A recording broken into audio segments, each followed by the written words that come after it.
Amiga, você já se pegou pensando como amar nos tempos modernos?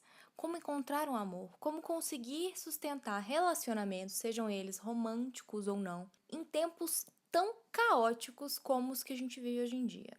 Pega um cafezinho que hoje vai ser longo. Eu falando aqui do meu lugar de altíssimo privilégio de mulher casada, pensei em abordar esse tema hoje porque eu tenho visto tanta coisa, tanta opinião, tanta divergência que eu resolvi dar os meus 5 centavos de opinião sobre esse assunto.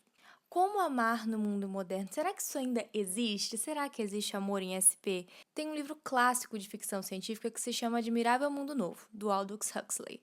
É um livro que a gente pode tirar interpretações sobre vários assuntos. Mas, para abordar um pouquinho no assunto que a gente vai falar hoje, eu preciso explicar um pouco do que se trata esse livro. Nesse livro, o Aldous Huxley vai inventar uma sociedade onde os seres humanos dessa sociedade, pertencentes a essa comunidade, eles são projetados em laboratório. Ou seja, cada pessoa ela já tem um destino pré-estabelecido sobre o que ela vai fazer da vida dela. Então, as castas sociais desse mundo são extremamente sólidas, não existe mobilidade social, porque você já nasce destinado a fazer determinada coisa. Nesse livro também, as pessoas são escravas dessa vontade, que na verdade não é uma vontade, né? É uma predeterminação estabelecida por quem as criou.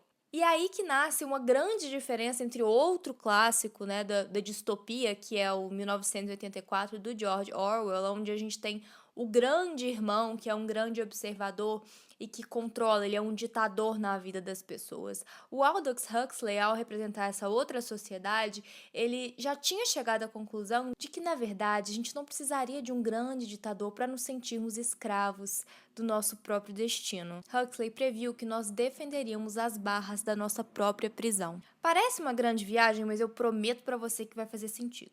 Hoje em dia a gente vê que nada mais é sólido. Na época dos nossos pais, assim, dos nossos avós, vamos falar dos nossos avós. Tipo, se o pai tinha uma mercearia, o filho ia herdar aquela mercearia. Ele não tinha muita escolha do que fazer, ele não tinha essa liberdade de pensar fora da caixinha para fazer outra coisa. Os móveis eram feitos para durar, entendeu? Você comprava uma geladeira, ela durava gerações. Você comprava uma roupa, ela passava de mãe para filha, para sobrinha. Hoje em dia as nossas roupas são 100% poliéster, feitas de garrafa PET. Você passa 2 vezes na máquina, elas já não são as mesmas. E os eletrodomésticos vão ser trocados a cada 3 anos. Nada mais é feito para durar. E aquela frasezinha que todo mundo que já fez vestibular sabe, de a obsolescência programada, ela vai muito além de coisas materiais, de objetos, de aparelhos eletrônicos. Ela tá em tudo, porque ao ver que tudo acaba, a nossa mente associa que as relações também não são tão mais sólidas assim. Nada é sólido, nada é concreto. Não estou romantizando o passado, dizendo que o não poder escolher era melhor, porque pelo menos você tinha algo garantido. Não, também era uma prisão. Era uma prisão, mas pelo menos era uma prisão concreta. A prisão que a gente se encontra hoje e defende com unhas e dentes é a prisão da liberdade. E eu poderia citar Eren Yeager aqui, falando de Attack on Titan, que é o meu hiperfoco do momento, mas vocês não entenderiam, eu teria que dar spoiler e eu não vou fazer isso com o coraçãozinho de vocês. Mas saibam que tem a ver, se você já viu, você entendeu. Quem já fez uma prova de Enem na vida vai conhecer essa referência aqui também, que por mais óbvia que possa parecer, vai amarrar tudo isso aqui, que é a teoria da modernidade líquida de Zygmunt Bauman. Não vai ser um monte de teoria isso aqui, gente, eu prometo, tá? Bear with me, confia em mim, gente, a gente vai chegar em algum lugar. Essa teoria da modernidade líquida amarra exatamente isso que eu tava falando pra vocês, sobre como hoje as infinitas possibilidades que o mundo oferece nos impedem de ficarmos fixos a uma só. A gente é escravo da liberdade, a gente é escravo da infinidade de escolhas que a gente pode ter. E isso é pra todas as áreas da sua vida. Você pode fazer qualquer faculdade, você pode fazer qualquer curso, você pode não fazer faculdade, você pode trabalhar com absolutamente qualquer coisa, porque qualquer lugar do mundo você consegue fazer um curso para te aprimorar, para você chegar aonde você quer chegar. Hoje em dia as possibilidades são infinitas. Nada te prende mais ao destino que os seus pais ou seus avós, muitas vezes tinham nascido já sabendo que iam ter que viver com aquilo. Antigamente, a mulher nascia e ela precisava casar para sequer poder ter uma conta no banco. Para ter qualquer tipo de liberdade, ela precisava ter um nome de um homem que não fosse o pai dela, né, associado ao dela. Até porque o pai dela um dia morrer, ela ia ficar sozinha, ela não ia poder fazer nada sozinha. Ela precisava casar. Ela não tinha escolha, era sólido. Não tô dizendo que isso é bom, mas o extremo oposto, aonde existem infinitas possibilidades, nos deixa nesse limbo. A gente vive nessa outra prisão de se você pode ser tudo, você tem que ser tudo, você tem que ser extremamente produtivo, você tem que se reinventar o tempo inteiro, você não pode sentir tédio. Tédio é um luxo. E exatamente por isso que a gente foge do tédio, daquilo que é fixo, daquilo que é imutável, daquilo que é concreto, daquilo que é sólido. Aquilo que é líquido não tem forma, não tem consistência. Então se adapta, escorre, flui para qualquer lugar o tempo inteiro. Você não consegue pegar, você não consegue segurar na palma da mão. Aquela trend ridícula que circulou nas redes sociais há um tempo atrás, aquela do será. Gente, eu vi pessoas assim, sérias, pessoas que já têm carreira estabelecida há anos, fazendo trendzinha ridícula, trendzinha idiota, porque tem que se adaptar ao mundo que a gente se vive hoje, já não se basta mais ter um nome, ter um diploma, né? Você precisa se provar nas redes sociais, você tem que virar blogueiro, você tem que postar todos os dias, postar story de bom dia, boa tarde, boa noite, porque você tem que ser tudo, você pode ser tudo. Se você pode ser, por que que você não é? Se você não é, a culpa é totalmente sua, entendeu? Se existem infinitas possibilidades, se existem infinitos caminhos, se você pode se refazer, se contar sua história do zero, tudo de novo, você pode transicionar de carreira com a maior facilidade do mundo, de estilo, você pode mudar de cidade.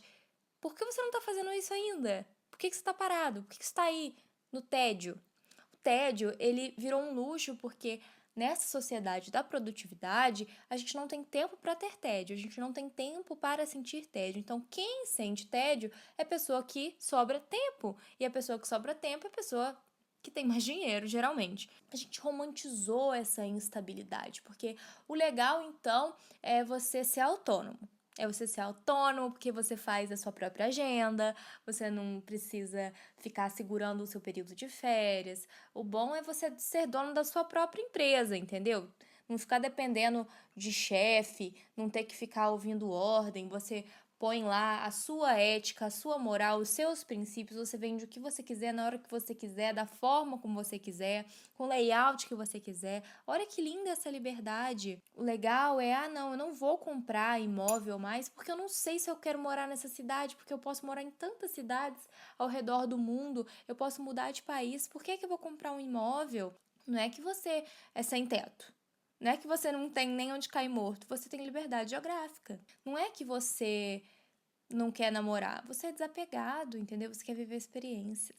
A gente romantizou essa instabilidade. Porque a instabilidade, na verdade, ela é um sintoma dessa modernidade líquida, dessa liquidez das relações, dos trabalhos. E se você não tá fazendo isso ainda, a culpa é completamente sua, porque você pode tudo, né? Hoje em dia você pode tudo. Só que a grande verdade é que, exatamente por ser líquido, exatamente por a gente não poder tirar um tempo para refletir, para olhar para si, porque a gente só consegue parar para refletir e se entender e ter pensamentos profundos e olhar para dentro quando a gente para, quando a gente não está ocupando a nossa mente com outras coisas. Tem gente que não faz isso porque realmente não consegue e tem gente que não faz isso porque não quer.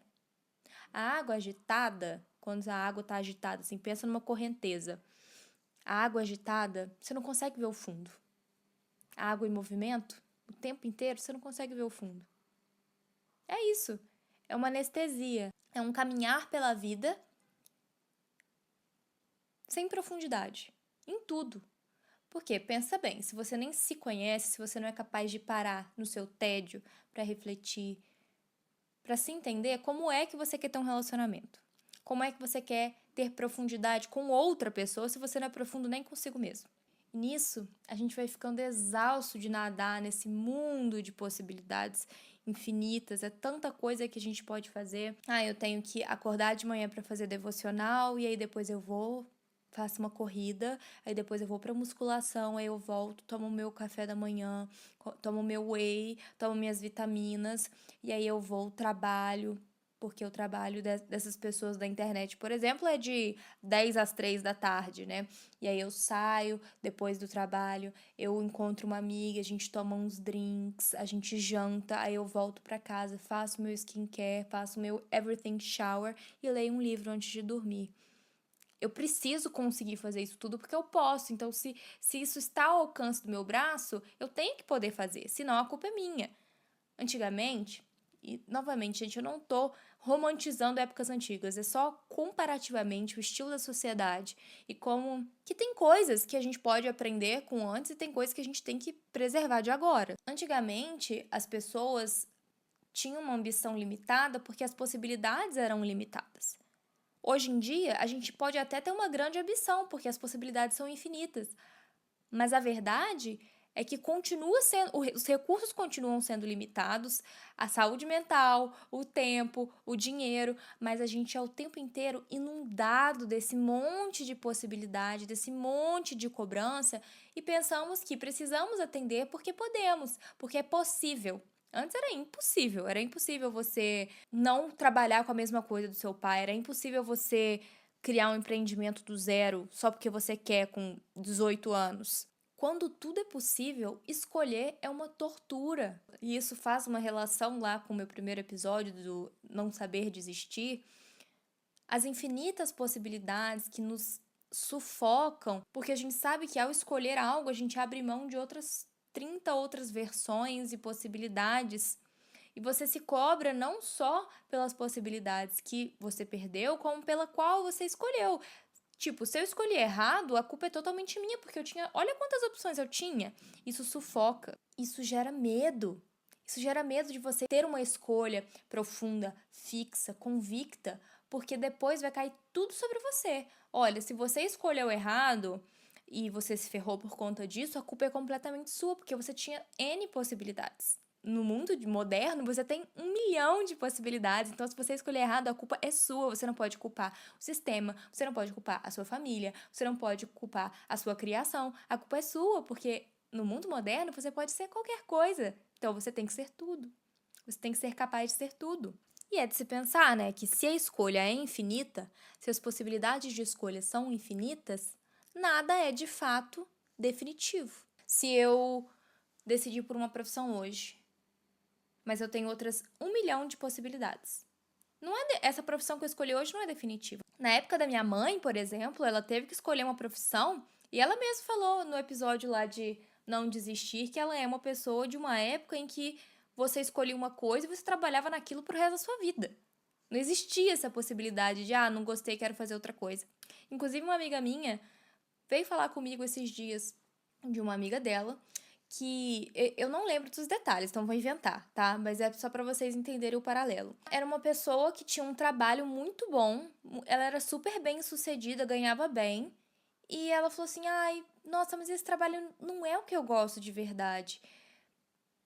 Eu não me vejo muito, eu quero, sei lá, eu quero viajar, então vou fazer turismo. Será que você não consegue um emprego pra mim? Porque essa minha amiga ela tem uma agência de viagens. Todo mundo ficou assim: meu Deus, que aleatório. Por quê? Apesar de ser bem-sucedida, apesar de ter feito uma escolha certa, nada é definitivo. A gente tá sempre querendo mais, a gente tá sempre querendo outra coisa, a gente precisa inovar o tempo inteiro.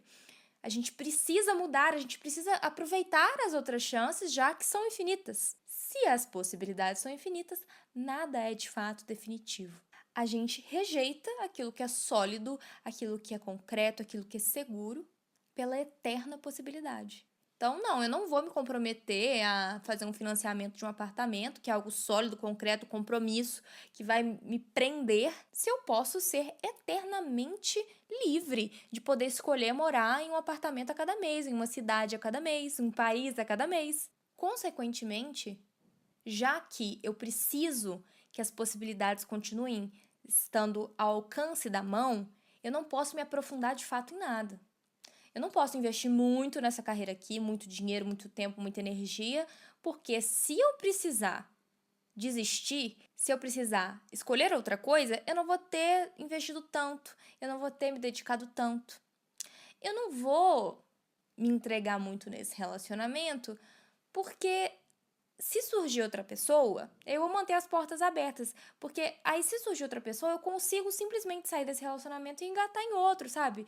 Quanto mais profundo, mais attached, mais preso você fica àquilo. Então, é melhor que tudo seja muito raso, porque quanto mais raso, é mais fácil de voltar para a superfície.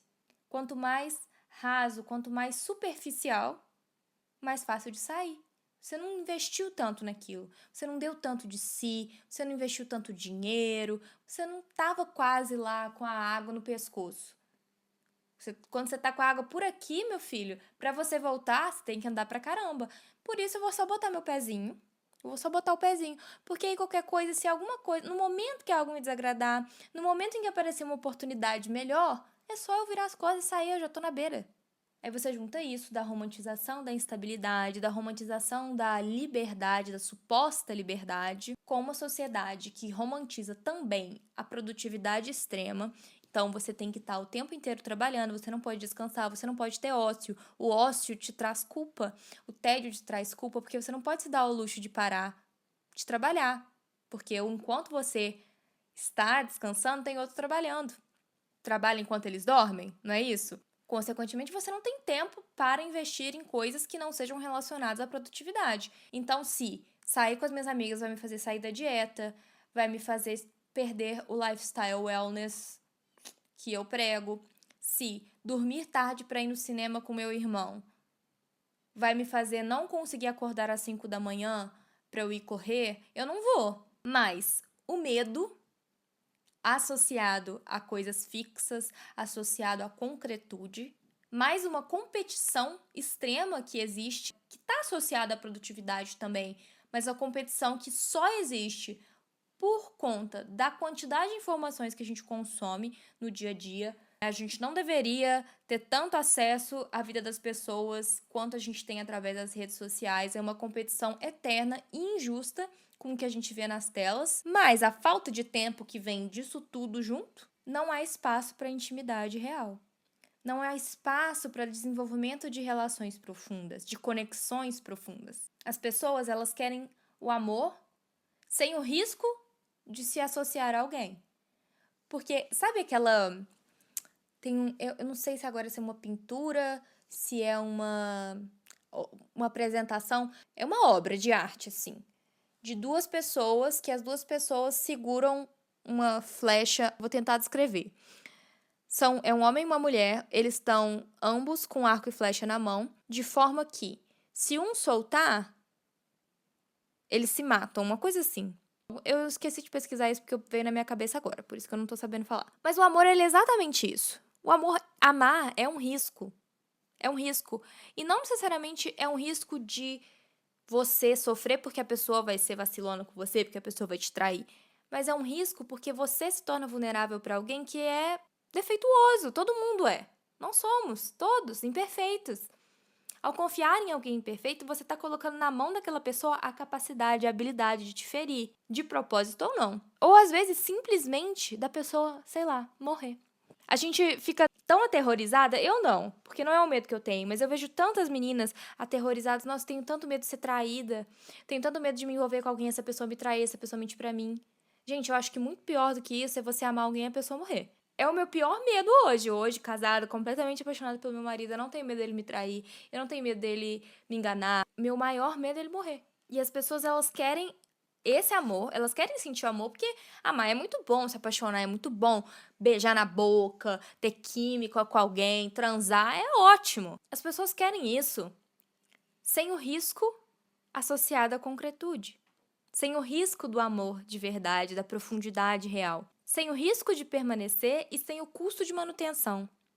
Porque, acredite ou não, minha amiga, amor dá trabalho. Amor é trabalho. O amor não é só um sentimento. O amor não é só empatia, só respeito, só química. O amor, ele dá muito trabalho. Não confunda isso com relações que têm altos e baixos, que vai e volta, com uma pessoa instável que você não sabe como ela pode reagir, uma pessoa que você não pode confiar porque ela é descontrolada. Igual quando a gente é adolescente, que a gente acha que o relacionamento legal é o relacionamento cheio de emoção. Não, o relacionamento bom de verdade, ele é um relacionamento, inclusive, bastante monótono, assim. Sem grandes emoções, sem altos e baixos. Os últimos altos e baixos da minha vida, nada tem a ver com o meu relacionamento. Tem a ver com meu relacionamento amoroso, no caso, né? Tem a ver com outros relacionamentos da vida, de amizade e tudo mais. Os relacionamentos, no geral, têm um custo de manutenção. Todo tipo de relacionamento dá trabalho. Dá. Porque exige de você abrir mão da sua produtividade, do seu tempo, do seu dinheiro, da sua energia para investir no outro, para colocar no outro. Consequentemente, você ganha. Claro, se é uma relação mútua, ou dependendo se é um grupo, se é uma relação que existe uma reciprocidade, você está investindo e você está colhendo. Mas você nunca investe para colher. E é um investimento constante. O relacionamento, ele precisa ser trabalhado por quê? Porque as pessoas mudam. Então você precisa se esforçar para se adaptar, ou para entender, ou para ressaltar que outra pessoa mudou de um jeito que não te satisfaz. Relacionamento dá trabalho porque você está lidando com outra pessoa. E você precisa investir tempo, você precisa investir dinheiro muitas vezes, você precisa abrir mão do seu próprio orgulho, do seu próprio egoísmo, que é muito da sociedade líquida também. A liberdade ela é boa pra você, mas porque você só tá pensando em si. Ai, você casa e você é apaixonado pela pessoa, sim, aí tem paixão, tem tesão, mas um dia talvez não vai ter mais tanto, né? Um dia não, provavelmente. Quando vocês ficarem mais velhos, o tipo da relação muda e muito mais importa a companhia, os pensamentos, as conversas. E será que o seu relacionamento tá pronto pra isso? Será que os seus relacionamentos de amizade, com a sua família, estão prontos para o momento em que você não tiver essas outras coisas a oferecer? Eles estão profundos o suficiente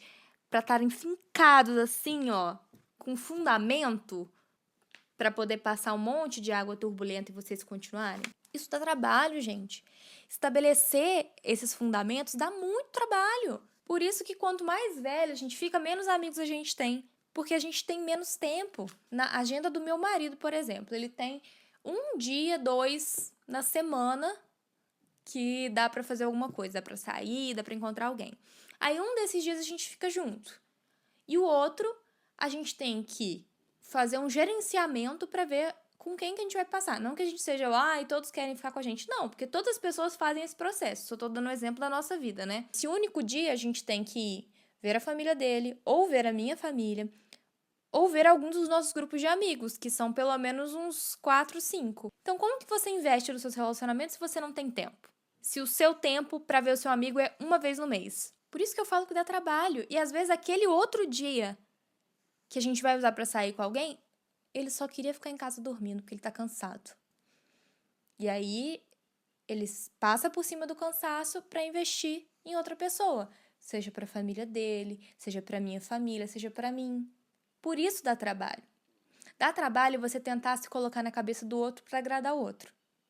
Eu sei que muitas coisas que eu tô falando vão ser instantaneamente relacionadas com relacionamentos românticos, mas não necessariamente. Isso vale para qualquer tipo de relacionamento. É difícil você se colocar na cabeça e no lugar da sua mãe, por exemplo, que é de outra geração, que teve outra criação, que não tem tanto dessa liquidez que a modernidade mais moderna tem. É difícil a gente se colocar no lugar dela, da nossa mãe, e entender o porquê que ela pensa do jeito que ela pensa. Isso dá trabalho. Dá trabalho você pensar num programa de Dia dos Namorados que vai surpreender e que não só vai, sei lá, vamos sair pra jantar qualquer coisa. Dá trabalho, gasta dinheiro, gasta energia. E as pessoas não querem isso, elas querem os benefícios do relacionamento sem o trabalho do relacionamento. E por isso que a gente ama tanto tecnologia. E quando eu falo a gente, eu me incluo porque eu sou viciada no meu celular. A gente gosta tanto porque as redes sociais, as tecnologias, elas geram exatamente isso pra gente. Gente, será que tá pegando o barulho do meu estômago de tanta fome que eu tô? Elas trazem essa conexão sem o trabalho da conexão. Na verdade, uma falsa conexão, né? Elas geram a ideia da conexão, de você estar conversando com as pessoas, de você ver a vida da pessoa e aí você automaticamente já se sente próximo. Você curte um story, Pronto, fiz o meu papel de amigo do dia. Só que isso não dá trabalho, você tá no conforto da sua casa, com o seu celular, debaixo da coberta. Poxa, compartilhei o vídeo da minha amiga blogueira nos stories, eu sou tão boa amiga. A tecnologia, ela veio para nos aproximar, só que ao invés de substituir os meios de transporte, ela substituiu todos os meios de comunicação. Você não quer mais ver sua amiga pessoalmente porque a gente troca memes. Aí a sua relação de baixa manutenção se reduz a isso. E, consequentemente, tudo vira muito performático. Todos nós somos performáticos. Eu sou extremamente performática, eu sou artista. Eu acho que todo artista é mais performático que o normal. Mas todo mundo é, porque você não posta na internet coisas que não é para o outro ver. Porque senão você poderia ter uma conta anônima com nenhum seguidor só para você ir lá postar suas coisas. Se você tem, meus parabéns. Talvez você não ligue tanto para a aprovação do outro, mas nós, meros mortais, a maioria de nós, somos performáticos, é tudo uma performance. Eu tiro foto do meu café da manhã para que as pessoas vejam, mas eu só tiro foto do meu café da manhã se tiver esteticamente bonito. Eu não vou tirar foto do meu pão mordido, cheio de farelo, biscoito quebrado. Eu não vou tirar foto da minha roupa de ficar em casa. Eu só vou tirar foto quando eu tiver esteticamente aceitável, porque é uma performance. Ninguém posta nada ruim a respeito de si nas redes sociais se não tiver uma segunda intenção. Ah, eu quero postar que eu tenho ansiedade porque as pessoas vão se conectar com isso. Ou, eu sofri um acidente e aí eu vou postar pra arrecadar uma vaquinha. Não postar só os highlights da sua vida. Você pode acabar postando uma coisa ruim ou outra, mas sempre vai ter um segundo objetivo, nem que seja pra chamar atenção. Porque senão você não postava era nada. A verdade é que é tudo uma grande performance. E aí a gente fica um performando pro outro coisas que não são a descrição da sua vida, que são coisas que apenas pessoas com intimidade real e que criam relações com profundidade são capazes de entender umas das outras. Então eu sei que a minha amiga tá passando por isso, isso e isso, porque eu converso com ela, porque a gente se vê, e a gente se conta e a gente desabafa. Mas a rede social, ela tá ótima, entendeu? Na rede social, a vida dela tá maravilhosa. Ninguém vai saber disso. Quem vai saber disso é quem tem intimidade.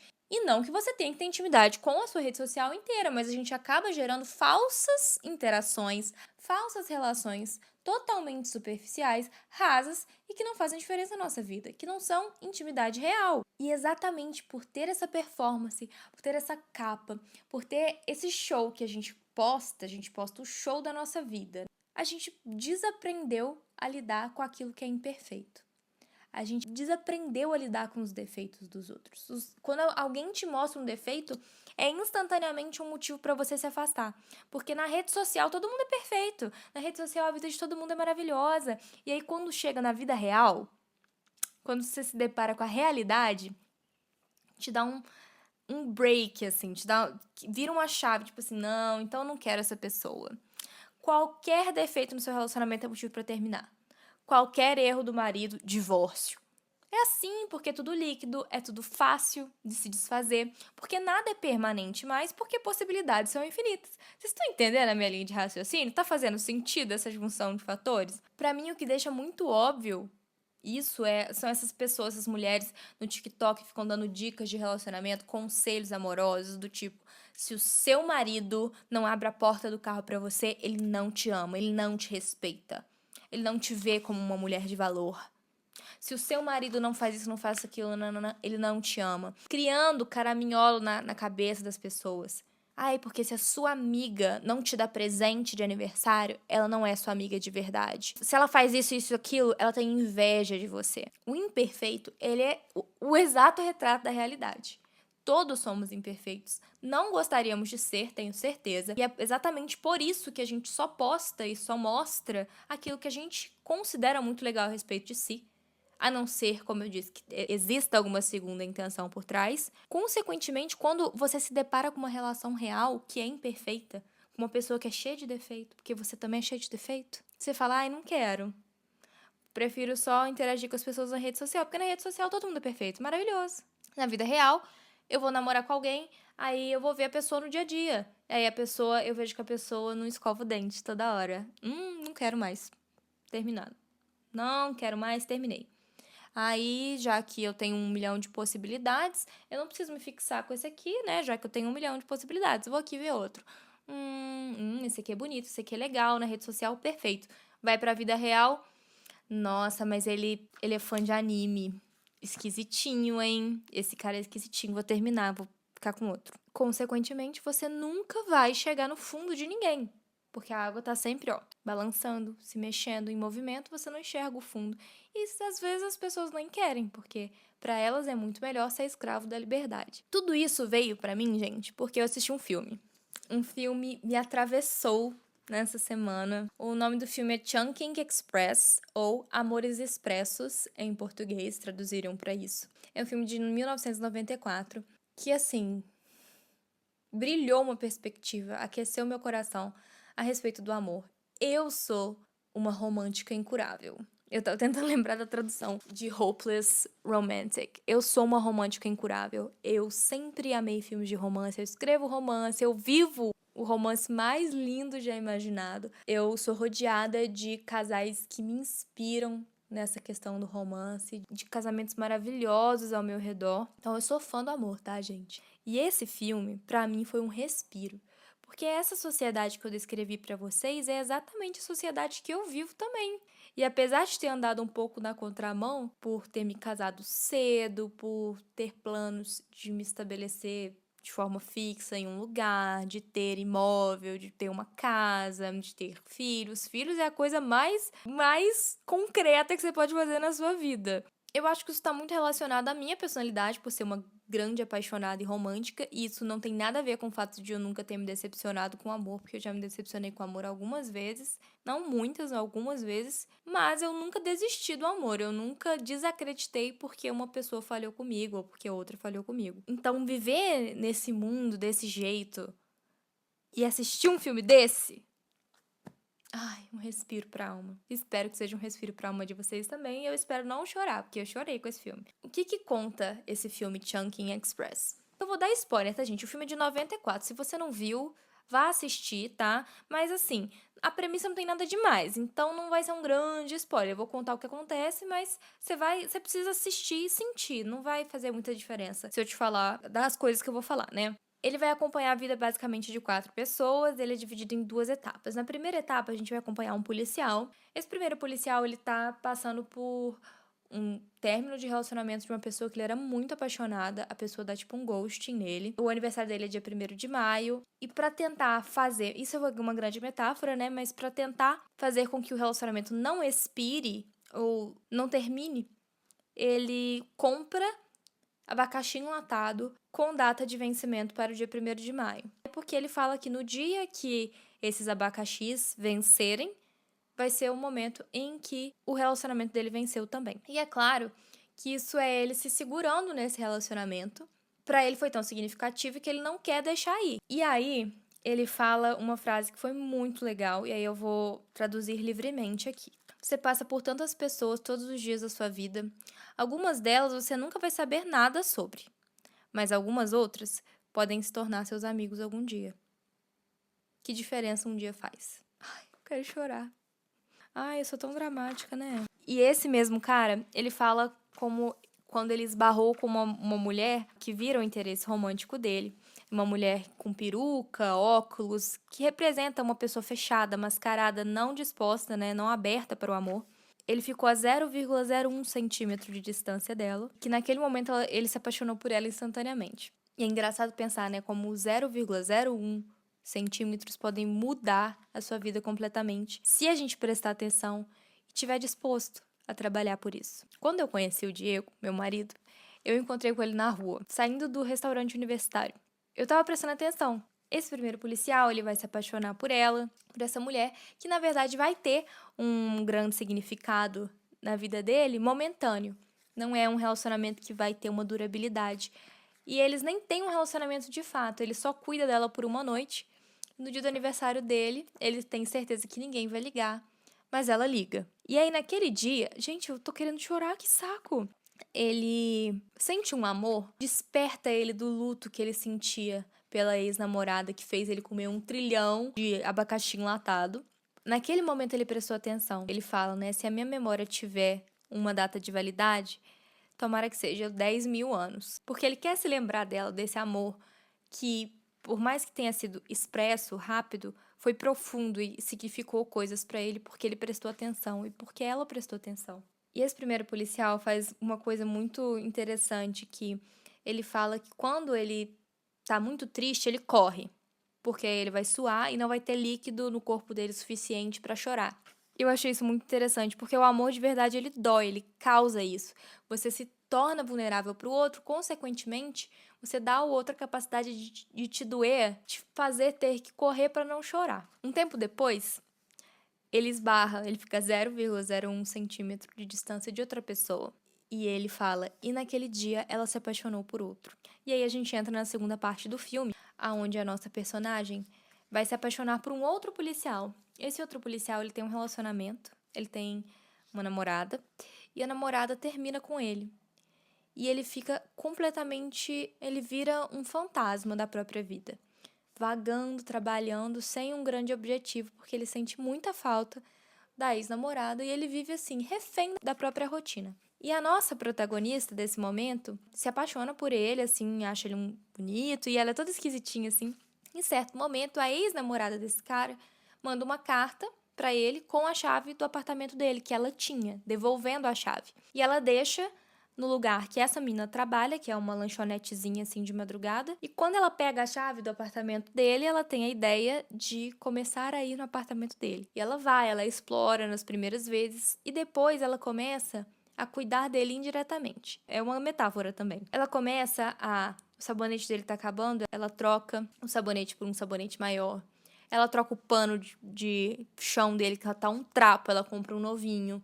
Ela limpa a casa, ela compra mais peixes pro aquário, ela alimenta os peixes do aquário. E ele não percebe, ele volta pra casa todos os dias, ele não percebe essa diferença e ele não sabe que ela tá visitando a casa dele. E em certo momento, ele pega ela no flagra, claro, a gente imagina que isso vai acontecer. No princípio, isso é meio esquisito, né? Tipo, uma pessoa tá entrando na minha casa. Só que aí ele começa a reparar tudo que ela fez. E aí ele se sente tão amado. E não tô dizendo que você tem que amar uma pessoa de volta só porque ela te ama. Mas ele não estava prestando atenção. Quantas pessoas você se esbarra que poderiam ser grandes amigos ou grandes amores, mas porque você não está disposto, porque você não está prestando atenção, porque você não tem tempo, não tem energia, porque você é líquido e você não quer se fixar, você perde essa chance. Você perde um grande amor, seja um grande amor na amizade ou seja um grande amor romântico. A última frase do filme, ela vira uma comissária de bordo. Ela pergunta para o nosso policial: aonde você quer ir? E aí ele fala: para onde você quiser me levar. Isso que é o amor. O amor, ele é essa doação espontânea. É o você conhecer a fundo o outro. É você deixar uma flecha apontada para o seu peito na mão da outra pessoa. As pessoas não querem isso hoje em dia porque elas não querem nada fixo, elas querem viver escravas da liberdade delas. Porque saiba, num relacionamento você não vai ser 100% livre. Você não é 100% livre nem sem relacionamento, né? Mas quando você se junta com alguém, seja num casamento, num namoro, seja numa amizade, seja na sua família, a sua liberdade vai ser limitada baseado nas regras internas desses relacionamentos. Isso traz solidez, isso traz fundação, fundamento, e as pessoas não querem isso, mas existem quem quer. Então, existe amor. Existe esperança para o amor, existe amor de verdade.